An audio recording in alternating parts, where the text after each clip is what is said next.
नमस्कार दोस्तों, स्वागत है आपका स्टडी फॉर सिविल सर्विसेज में। वीडियो को पूरा देखिए। कोई भी आपका फीडबैक है, कोई सजेशन है, तुरंत वीडियो में कमेंट करके जरूर बताइए। अच्छा लगे तो वीडियो लाइक जरूर कर लीजिए और ऐसे वीडियो लगातार फ्री में पाने के लिए चैनल को तुरंत सब्सक्राइब कर लीजिए और बेल आइकन को जरूर टैप कर लीजिए ताकि आगे भी सारे वीडियो आपको मिलते रहे। यूट्यूब में फॉलो करते हैं तो प्लीज ये वाला फ्री टेलीग्राम चैनल जरूर ज्वाइन करिएगा। सारे नोटिफिकेशन, सारे अपडेट यहीं पे आते हैं, ध्यान रखिएगा। स्टडी फॉर सिविल सर्विसेज का कोई भी पेड ग्रुप अगर आपको ज्वाइन करना है तो सिर्फ 8564809606097523864555 यही नंबर है हमारे, सिर्फ जहां पे कॉल या व्हाट्सएप कर सकते हैं। इंस्टाग्राम पे हमारा पेज जरूर फॉलो कर लीजिएगा, स्टडी फॉर सिविल .सर्विसेज है। ट्विटर पे हमको जरूर फॉलो कर लीजिएगा, @study for civils है। सारे क्वेश्चन अटेम्प्ट करिए और स्कोर अपना तुरंत कमेंट करके बताइए। नमस्कार दोस्तों, आप सभी का स्वागत है स्टडी फॉर एग्जाम में। दोस्तों, यह यूपी SSSC PT के सामान्य अध्ययन सीरीज का चौथा वीडियो है। वीडियो शुरू करने से पहले आपको बताना चाहता हूं, यूपी SSSC PT सहित हमारे कई पेड ग्रुप चल रहे हैं। अगर आप इन पेड ग्रुप से जुड़ना चाहते हैं तो दिए गए नंबर पर कॉल कर जानकारी प्राप्त कर सकते हैं। तो दोस्तों, देखते हैं पहला प्रश्न लोग। अजंता गुफा की खोज कब हुई थी? 1859, 1889, 1719 या 1819? तो इसका जो सही आंसर है वो ऑप्शन डी 1819 में अजंता गुफा की खोज हुई थी। और यह जो गुफा है यह महाराष्ट्र के औरंगाबाद में है। महाराष्ट्र के औरंगाबाद में अजंता गुफा है और इसे वर्ष 1983 में विश्व धरोहर में शामिल किया गया है। अजंता गुफा के अंतर्गत कुल 29 गुफा है। यह कई बार परीक्षाओं में पूछा गया है, इसे आप लोग नोट कर लीजिएगा। और इन गुफाओं के चित्रों में जो है गौतम बुद्ध और जातक कहानियों को प्रदर्शित किया गया है। तो यह सभी फैक्ट आप नोट कर लीजिए कि 1983 में इसे विश्व धरोहर में शामिल किया गया है और यह महाराष्ट्र के औरंगाबाद में स्थित है और इसमें कुल 29 गुफाएं हैं। आते हैं अगला प्रश्न लोग। ऑस्ट्रेलिया में स्थित कालगुरली किसके लिए विख्यात है? स्वर्ण उत्पादन, परमाणु ऊर्जा केंद्र, यूरेनियम या मुर्गी पालन के लिए? तो इसका जो सही आंसर है वो ऑप्शन ए स्वर्ण उत्पादन के लिए प्रसिद्ध है कालगुरली। यह जो है ऑस्ट्रेलिया में स्थित है। इसका जो ऑप्शन ए है वह सही है। राष्ट्रीय हिंदी दिवस किस दिन मनाया जाता है? 10 सितंबर, 11 सितंबर, 12 सितंबर या 14 सितंबर? तो इसका जो सही आंसर है वो ऑप्शन डी 14 सितंबर को राष्ट्रीय हिंदी दिवस मनाया जाता है। और इसके मनाए जाने का यह कारण है क्योंकि 14 सितंबर 1949 को संविधान सभा द्वारा इसे आधिकारिक भाषा के रूप में चुना गया था। और एक प्रश्न आपकी परीक्षा में पूछता रहता है, यह तो आपका राष्ट्रीय हिंदी दिवस हुआ है, एक अंतर्राष्ट्रीय हिंदी दिवस मनाया जाता है और उससे प्रत्येक वर्ष जो है 10 जनवरी को मनाया जाता है। विश्व हिंदी दिवस जो आपके वह 10 जनवरी को मनाया जाता है। आते हैं अगला प्रश्न लोग। कलिंग युद्ध का विवरण हमें कहाँ से प्राप्त होता है? इसके लिए 4 ऑप्शन दिया गया, आप लोग ऑप्शन पढ़ लीजिए। इसका जो सही आंसर है वो ऑप्शन ए कलिंग युद्ध का जो विवरण प्राप्त होता है वह अशोक के 13वें शिलालेख द्वारा प्राप्त होता है। इसका जो ऑप्शन ए है वह सही है। और यह जो युद्ध शुरू हुआ था वह 261 में हुआ था और यह इसके शासनकाल के 8वें वर्ष प्रारंभ हुआ है। यह बार बार परीक्षा में पूछता है कि इसके शासनकाल से किस वर्ष क्या क्या घटनाएं हुई थी। तो यह जो है 8वें वर्ष यह युद्ध हुआ था, कलिंग का युद्ध। और इस युद्ध में लगभग 1 लाख से ज़्यादा लोग मरे थे। इसी कारण से द्रवित होकर अशोक बौद्ध धर्म को स्वीकार करता है।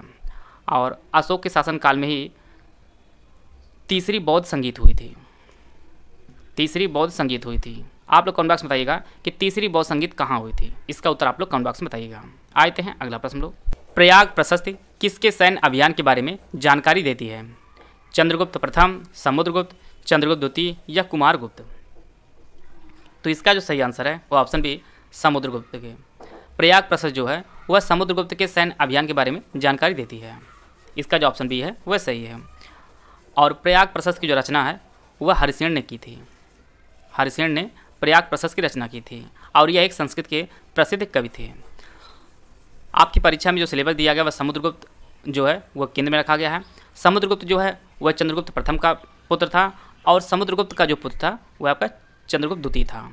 इसको भी आप लोग नोट कर लीजिएगा। आते हैं अगला प्रश्न लोग। भारतीय स्वाधीनता आंदोलन का सरकारी इतिहासकार कौन था?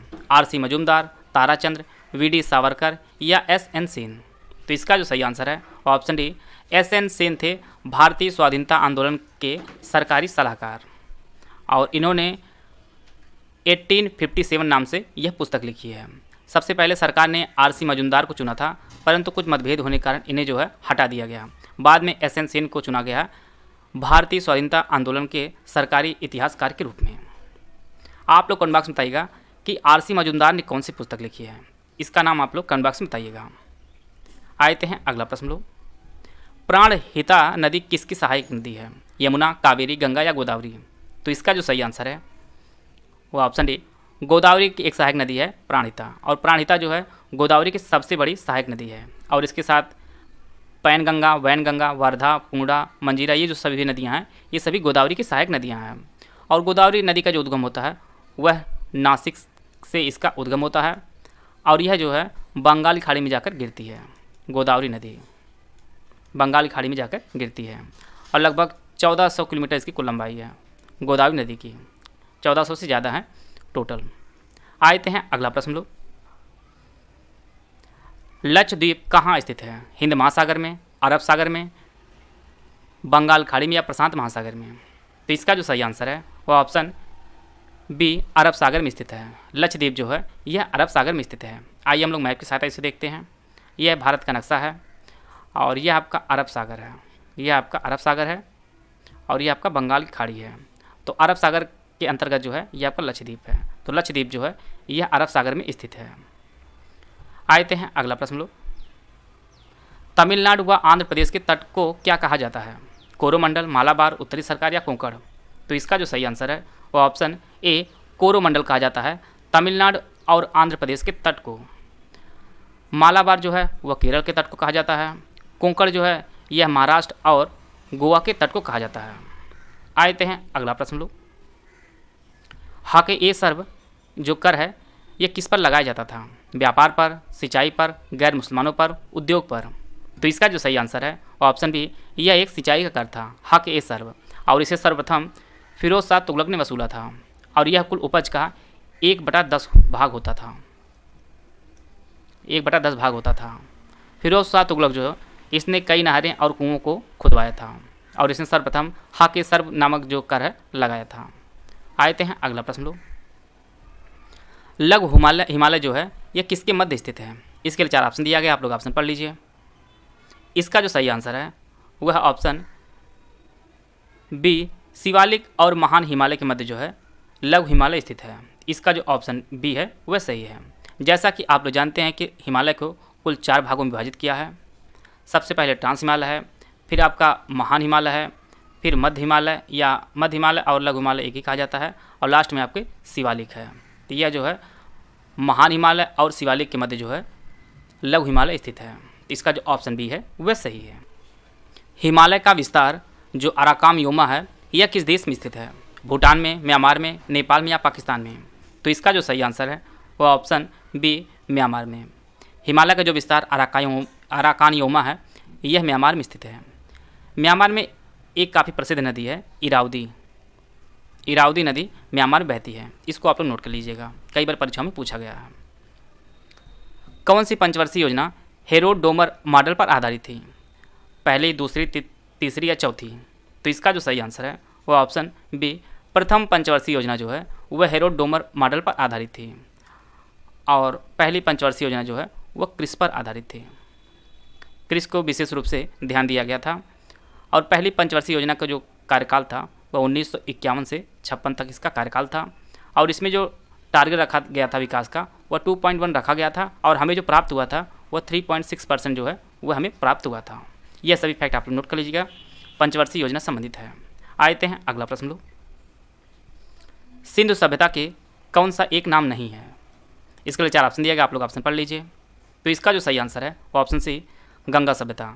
सिंधु सभ्यता के अनेक नाम हैं, जिनमें आपका कांस्य युगीन सभ्यता, हड़प्पा सभ्यता, प्रथम नगरीय क्रांति, ये सभी जो है सिंधु सभ्यता के नाम हैं, परंतु गंगा सभ्यता इसके नाम नहीं है। इसका जो ऑप्शन सी है वह सही है।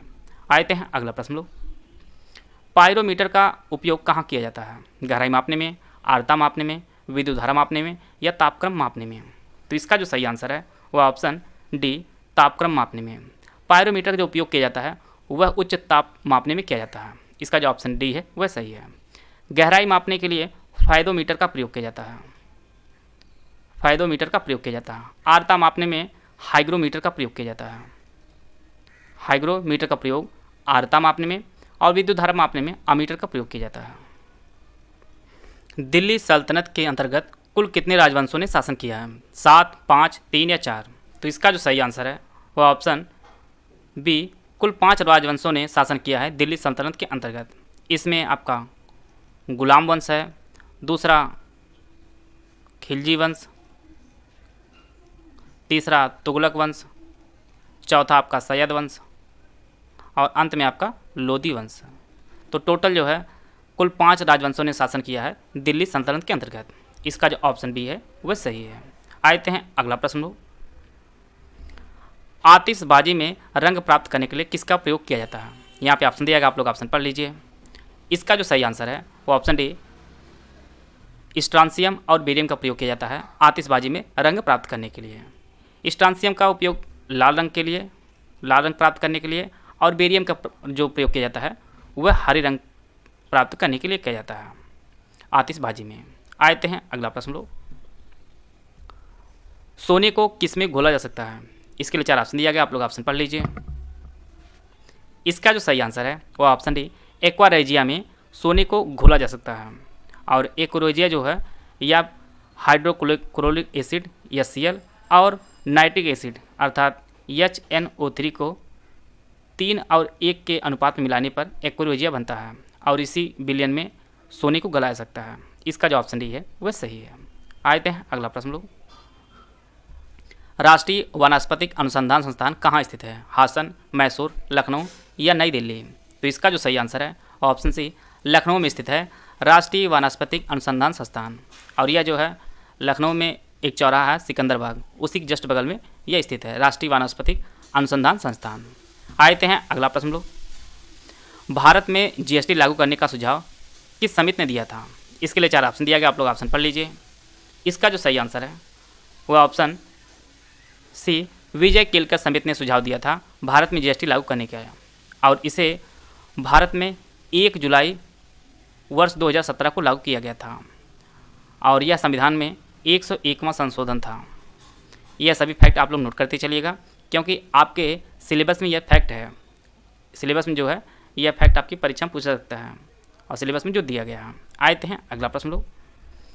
हाल ही में 100% लैंडलॉर्ड मॉडल वाला भारत का पहला बंदरगाह कौन बना है? Jawaharlal Nehru port, Kandla port, Cochin port या चेन्नई पोर्ट?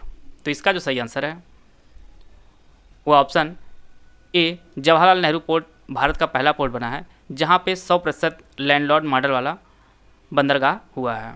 इसका जो पहला ऑप्शन है वह सही है और यह जो है महाराष्ट्र में स्थित है। इसके तहत जो है जो मालिकाना हक होगा वह सरकार को होगा और जो सारी गतिविधियाँ उस पर होंगी वह सभी निजी क्षेत्र के अंतर्गत की जाएंगी। जैसे आप लोग लिमिटेड जानते हैं, लिमिटेड की तरह हो जाएगा।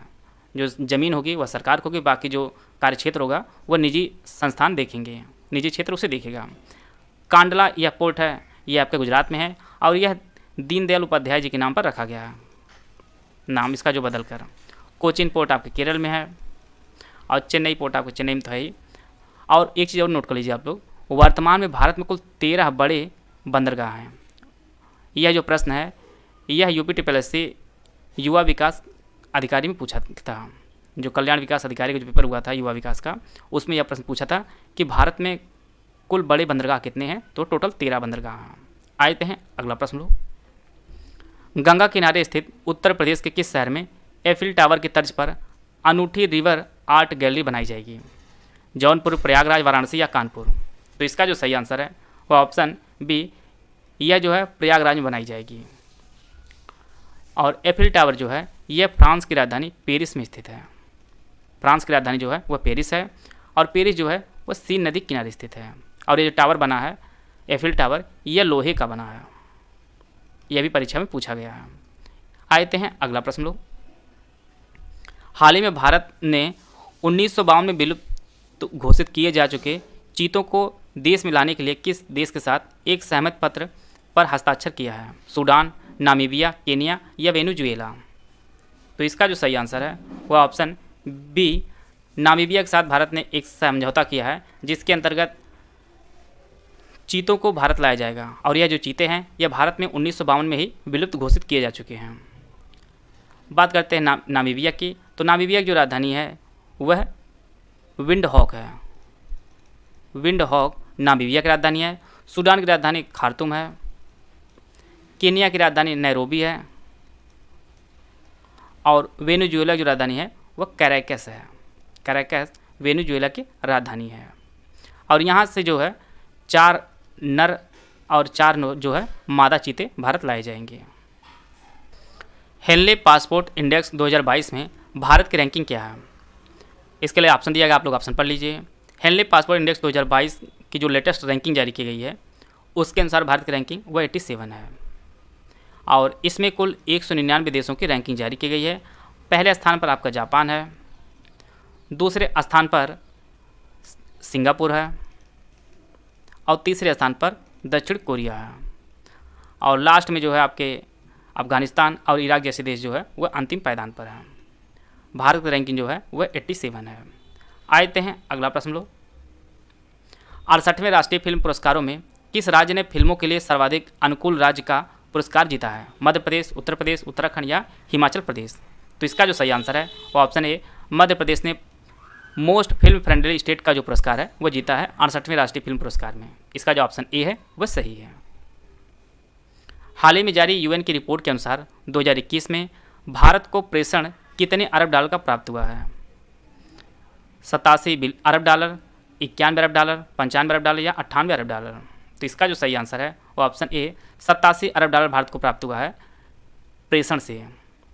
अर्थात प्रेषण का मतलब जैसे हमारे देश के जो नागरिक हैं जो विदेश में वर्क करते हैं और जो सैलरी भेजते हैं उसी को प्रेषण कहा जाता है और इसके मामले में भारत जो है विश्व में पहला स्थान भारत का है सबसे अधिक प्रेषण प्राप्त करने में। इसके बाद चाइना आता है, फिर कनाडा आता है, ये सभी देश जो है भारत के बाद हैं। और सबसे अधिक जो पैसा भारत को प्राप्त होता है उनमें जो प्रथम स्थान है उसमें अमेरिका का जो है प्रथम स्थान है। जो पैसे भारत को भेजे जाते हैं उनमें सबसे अधिक जो है अमेरिका से पैसा आता है।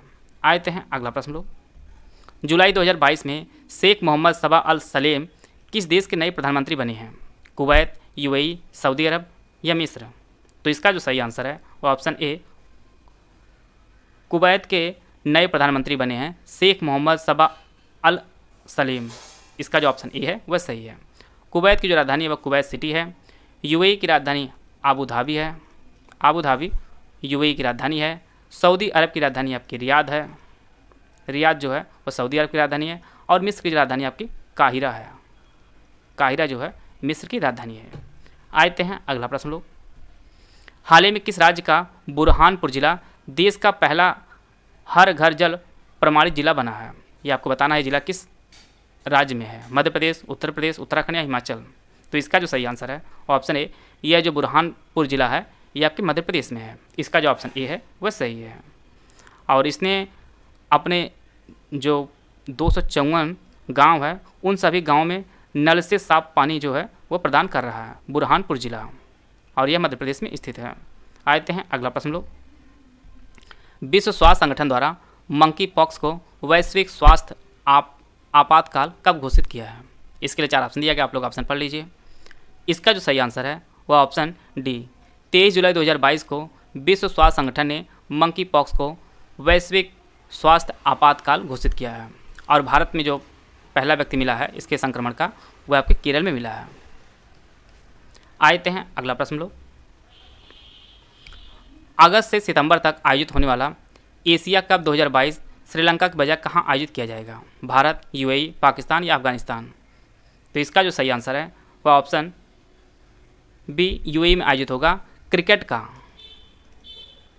का जो एशिया कप होने वाला 2022 का वह पहले श्रीलंका में निर्धारित था, बाद में जो है श्रीलंका से हटाकर अब जो है यह यूएई में आयोजित होगा और यह 27 अगस्त से लेकर 11 सितंबर 2022 के मध्य आयोजित होगा यूएई में। तो आइए हम लोग सभी करंट अफेयर का क्विक रिवीजन करते हैं। हाल ही में 100% लैंडलॉर्ड मॉडल वाला भारत का पहला बंदरगाह जवाहरलाल नेहरू पोर्ट बना है। गंगा के किनारे स्थित उत्तर प्रदेश के प्रयागराज में एफिल टावर की तर्ज पर अनूठी रिवर आर्ट गैलरी बनाई जाएगी। हाल ही में भारत ने 1952 में विलुप्त घोषित किए जा चुके चीतों को देश में लाने के लिए नामीबिया के साथ एक सहमति पत्र MOU पर हस्ताक्षर किया है। हेनले पासपोर्ट इंडेक्स 2022 में भारत की जो रैंकिंग है वह 87 है। 68वें राष्ट्रीय फिल्म पुरस्कारों में मध्य प्रदेश ने फिल्मों के लिए सर्वाधिक अनुकूल राज्य मोस्ट फिल्म फ्रेंडली स्टेट का पुरस्कार जीता है। हाल ही में जारी यूएन की रिपोर्ट के अनुसार 2021 में भारत को प्रेषण 87 अरब डॉलर प्राप्त हुआ है। जुलाई 2022 में शेख मोहम्मद सबा अल सलेम कुवैत के नए प्रधानमंत्री नियुक्त किए गए हैं। हाल ही में मध्य प्रदेश का बुरहानपुर जिला देश का पहला हर घर जल प्रमाणित जिला बना है। विश्व स्वास्थ्य संगठन द्वारा मंकी पॉक्स को वैश्विक स्वास्थ्य आपातकाल 23 जुलाई 2022 को घोषित किया गया है। अगस्त से सितंबर तक आयोजित होने वाला क्रिकेट का एशिया कप 2022 श्रीलंका के बजाय यूएई में आयोजित होगा। आशा है आप सभी को बहुत कुछ जानने को मिला होगा। वीडियो अगर आपको अच्छा लगा तो आप लाइक कर सकते हैं, चैनल सब्सक्राइब कर लीजिए। वीडियो को पूरा देखने धन्यवाद। जय हिंद, जय भारत।